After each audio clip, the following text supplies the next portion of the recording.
Allahumma salli ala Sayyidina Muhammad wa ala ali Sayyidina Muhammad.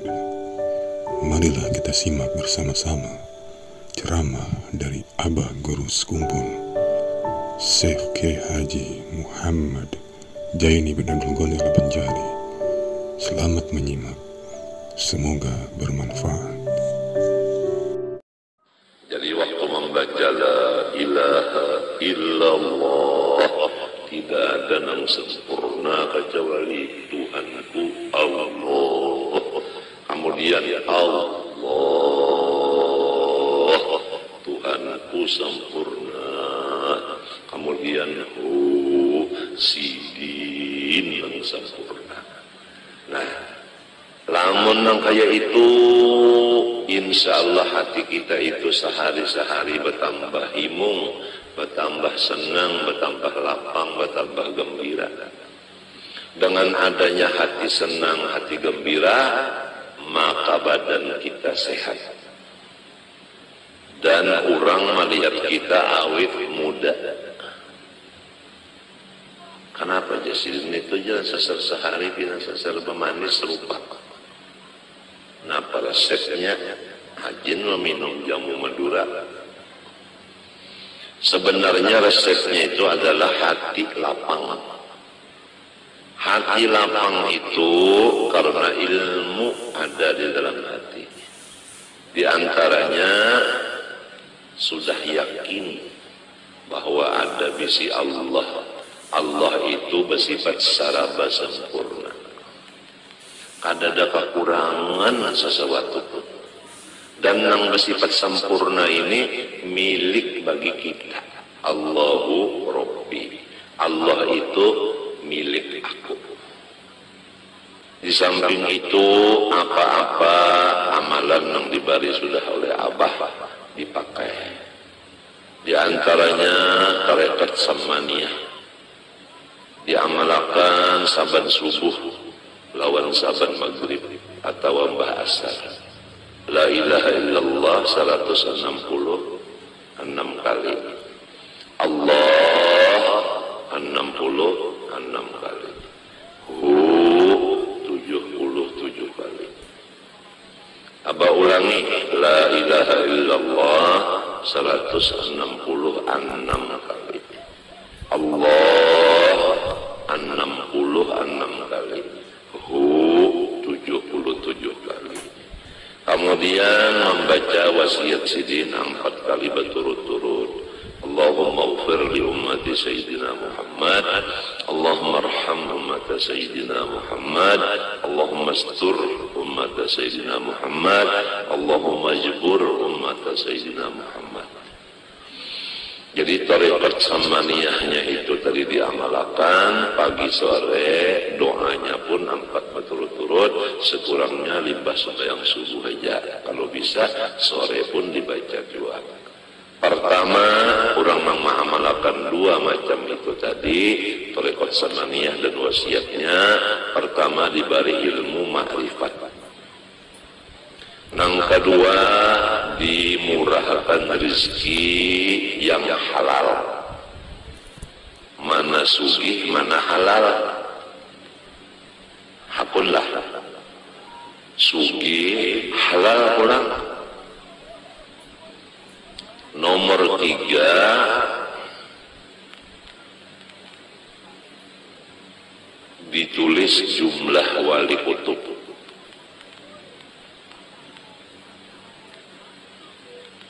Jadi anak-anakku semuanya barilah waktu limbah subuh, limbah asar atau limbah subuh, limbah maghrib. Baca la ilaha illallah 166 kali. Allah 66 kali. Hu 77 kali. Kemudian Allahumma ufir li ummati Sayyidina Muhammad. Allahumma arham ummata Sayyidina Muhammad. Allahumma astur ummata Sayyidina Muhammad. Allahumma jbur ummata Sayyidina Muhammad 4 kali berturut-turut. Tasbih jangan kada bisi. Kupi jangan kada minum sedikit barang. Dan yang lebih-lebih penting lagi lagi dirancaki duduk di majelis wali Allah.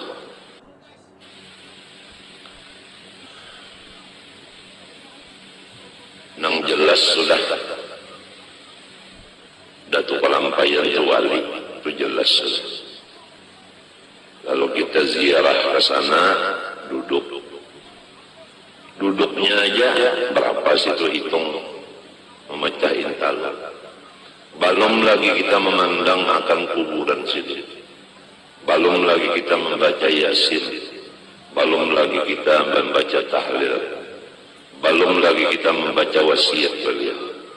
Setiap orang ziarah ke makam Kalampayan, Sidin minta kepada orang nang ziarah membacakan wasiat Sidin di dalam ziarah itu, yaitu belum lagi kita membaca wasiat beliau. Setiap orang ziarah ke makam Kalampayan, Sidin minta kepada orang nang ziarah membacakan wasiat Sidin di dalam ziarah itu, yaitu pertama membaca Qul huwallahu ahad 13 kali, sholawat Nabi 14 kali, Fatihah sekali, Qul a'udzu birabbil falaq sekali, Qul a'udzu birabbin nas sekali. Ini supaya anak-anakku semua nang ziarah ke Kalampayan jangan pada membaca wasiat Sidin itu. Ada aja tulisannya di muka kubur itu, ada wasiat Sidin itu, ada tulisannya. Pertama membaca Qul huwallahu ahad 13 kali. Sholawat macam-macam, sholawat sallallahu alaihi Muhammad ka Allahumma sholli ala Muhammad ka 14 kali. Yang ketiga surah Fatihah sekali. Yang keempat Qul a'udzu birabbil falaq sekali, Qul a'udzu birabbin nas sekali. Lain dari itu terserah nak baca Yasin, tabarak, batahlil. Hanya meminta kepada Allah, bertawassul, ya Allah ya Tuhan, ulun minta kepada Engkau dengan berkat Datuk Kalampayan supaya ulun balaki ulun ijeh. Astagfirullah, salah, diralat. Masalah tuntung membacaan, ya Allah ya Tuhanku, ulun minta kepada sampian, bertawassul dengan Datuk Kalampayan supaya ulun guru ijai dapat bini pulang. Nah itu bujur, kada salah kada. Amin. Nah kadudi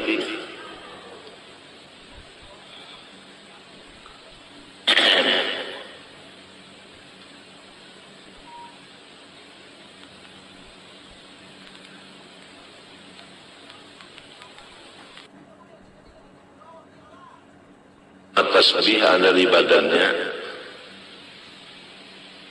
malaikat Allah Ta'ala yang di langit semuanya memintakan kepada Allah supaya dosa-dosa orang itu dihapuskan.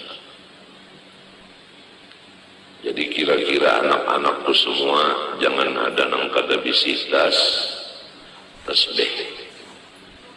Jangan tasbih nang di dada itu aja 2 biji. Lawan nang di patangan tasbihnya sebiji. Ada kalau di patangan sebiji nang mencingi ada. Ndang regah. Jadi ikam bisa tasbih berapa? 3 bujur sudah 100. Kalau abah bisa tasbih 2.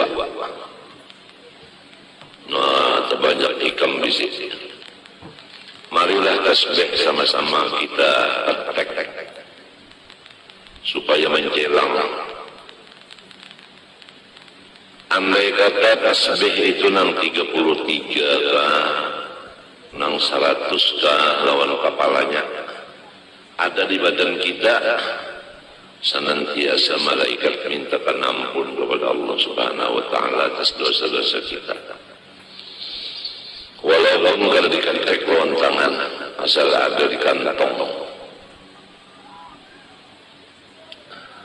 Ibaratkan membawa jauh tasbih. sebaliknya lain nang tiga dari lain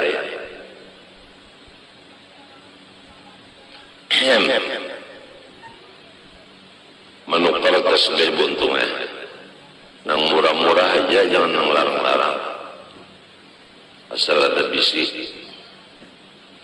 Apalagi kalau bisa mengambil ijazah tasbih lawan guru itu mengambil ijazah lawan gurunya sampai kepada Sayyidina Muhammad SAW, yang diantara fadilatnya ijazah tasbih itu masuk surga bi ghairi hisab. Limbah bangun dari kubur tengah dari dalam surganya aja. Kada tahu bepanas di padang mahsyar, kada tahu betiti siratal mustaqim, kada tahu betimbang, kada tahu berhisab. Pokoknya bangun di kubur ada di surga. Nah, itulah ijazah tasbih. Satu lagi ijazah bersalaman. Rasulullah bersabda, siapa bersalaman dengan aku dan sampai hari kiamat, jazah musafahah, saya masuk surga kada berhisab juga. Ada lagi yang semacamnya berasuk tangan, kalau bersalaman minto, berasuk tangan minto.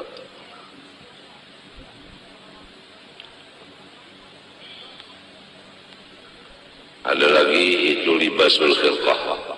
Guru itu memasangkan pakaian yang presiden diandak di kepala, diandak di bahu. Nang bakas pakaian guru itu diandak. Nah, atas tasbih nang pakaian guru diandak di tangan. Nah, itu semuanya satu persatu dari 5 perkara itu adalah tujuannya masuk surga bi ghairi hisab. Dan itu ada silsilahnya dari guru ke guru sampai kepada Rasulullah SAW. Yang kedua, minum ufi.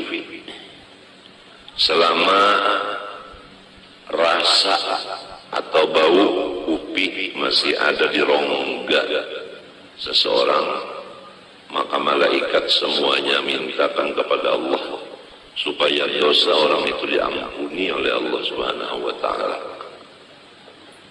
Jadi kepada anak-anakku yang sudah mengambil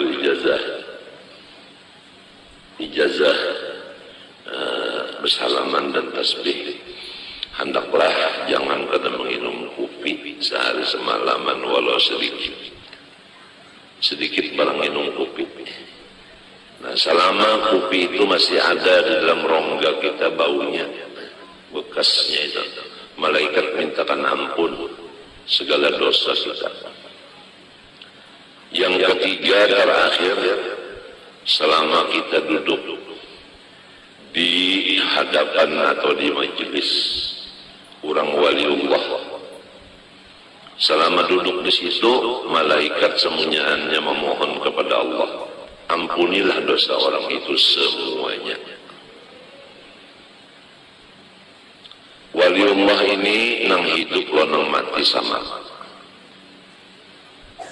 nang sudah dikubur atau nang belum dikubur. Cuma anunya bedanya, kalau nang dikubur kita kada kau pandel lagi, dan kita kada kau melihat lagi lawan sidin,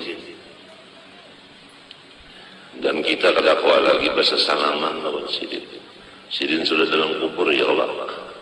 Kalau nang masih hidup, kau bersalaman lawan sidin, kau melihat lawan sidin. Apabila sidin melihat kita, atau kita melihat sidin, ada disebutkan di dalam riwayat kita, inna lillahi rijalan man nadha ilaihim nadratan sa'ida sa'adatan la yashqa ba'da abada. Ada satu riwayat, man nadharu ilaihi nadratan sa'ida sa'adatan la yashqa ba'daha abada. Bahwasanya wali-wali Allah Ta'ala itu apabila melihat akan seseorang dengan mata beliau, orang yang dilihat beliau itu untung selama-lamanya. Atau beliau pada melihati, tapi kita melihat non beliau. Ada cengang ya kita lansidin minten. Maka si kita ini ditulis untung dunia akhirat. Lamun sidin melihat lawan kita, kita melihat lawan sidin, luar biasa. Nah inilah hidup kita siang malam ini. Pertama menuntut ilmu, mengakibatkan kita ini sehari demi sehari bertambah untung. Jangan sehari-sehari bertambah rugi. Menggunakan mata, menggunakan muntung, menggunakan awak. Awak duduk di majelis waliullah, mata memandang waliullah, tangan bersalaman lawan waliullah, di awak ada tasbih. Sudah rancak kita mendengar apabila orang duduk di majelis waliullah, sama ada yang hidup maupun yang mati, duduknya itu sekadar memecah intalu sebigi, intalu mantah. Intalu mantah itu ambil sebigi, diketek lawan tangan pecah. Duduknya di majelis wali sekadar itu aja, satu mat mana. Maka pahalanya kita duduk satu mat itu lebih banyak daripada mulai keluar di parut beribadat siang malam non-stop sampai mati. Misalnya ada seseorang namanya Abdullah, dia duduk di majelis wali sekadar memecah intalu sedikit. Ada seseorang namanya Abdurrahman, mulai keluar di parut umat langsung beribadat siang dan malam, umurnya 100. Ada sengampihan beribadat 100 tahun mati. Maka Abdullah itulah yang paling sugih pahala daripada Abdurrahman tadi. Nah itulah artinya cara orang mencari keuntungan hidup. Ma'andak akan burit duduk di majelis waliullah, sekadar memecah intalu sebiji. Kalau duduknya seperempat jam memecah intalu berapa biji? Coba bayangkan, kali akan aja untung banget. Cuma kalau orang munafik duduk di majelis wali itu sama dengan burung duduk di dalam sangkar. Dia berpikir hendak keluar daripada sangkar itu. Rasa kada nyaman di dalam sangkar. Dia lengah daripada Allah. Dia duduk bukan di majelis wali. Dia kada bisi tasbih. Dia membuang-buang waktu. Mata kada melihat kepada orang soleh. Telinga kada mendengar kata-kata orang soleh. Tangan kada bersalaman lawan orang soleh. Beelang bukan ke tempat orang soleh. Jadi salah inya juga kada menggunakan awaknya kepada yang semestinya. Jelas saja sudah. Fa inna lahu ma'isyatan dongka, diberi hidupnya itu susah. Selain daripada di dunia susah. Wa nahsyuruhu yaumal qiyamati a'ma. Dia bangun dari kubur ke padang mahsyar di dalam keadaan buta matanya. Kada gampangan orang buta berjalan mulai di kubur ke padang mahsyar. Tahantuk-hantuk. Lalu berpanggil lawan Tuhan, Rabbi lima hasyartani a'ma wa qad kuntu basira. Ulun di dunia ya Allah melihat saja mata, kenapa liba bangun di kubur ini picak. Ujar Tuhan, sudah berapa pelajaran-pelajaran disampaikan guru-guru agama, tapi tapi ikam kada mau mendengar. Ada juga yang mendengar kada maasih, kada menurut, kada memakai. Jadi walau umpat mendengar tapi kada maasih, kada menurut, sama aja lawan yang kada mendengar juga. Hidupnya susah, kena bangun dikubur menuju padang mahsyar itu picak. Wa kadzalika yauma tunsa. Karena demikianlah pada hari kiamat ini engkau tidak dilayani sama sekali, dibiarkan sama sekali oleh Tuhan. Ya Allah, kasihan. Jadi anak-anakku semua, taubatlah kita daripada segala kesalahan yang sudah lewat. Janganlah berjalan kecuali ke tempat orang soleh. Jangan bakawan kecuali orang yang soleh. Jangan melihat kecuali kepada orang soleh. Jangan ziarah kecuali ke rumah orang soleh. Dan jangan kada visitas. Dan sehari semalaman jangan kada minum kopi walau sedikit. Di samping itu apa-apa amalan yang diberi sudah oleh Abah dipakai. Di antaranya tarekat samaniyah diamalkan saban subuh lawan saban maghrib atau mbah asar. La ilaha illallah 166 kali. Allah 66 kali. Hu 77 kali. Abah ulangi, la ilaha illallah 166 kali. Allah 66 kali. Hu 77 kali. Kemudian membaca wasiat Sidin 4 kali berturut-turut. Allahumma ufir li ummati Sayyidina Muhammad, Allahumma arham ummata Sayyidina Muhammad, Allahumma astur ummata Sayyidina Muhammad, Allahumma jibur ummata Sayyidina Muhammad. Jadi tarekat samaniyahnya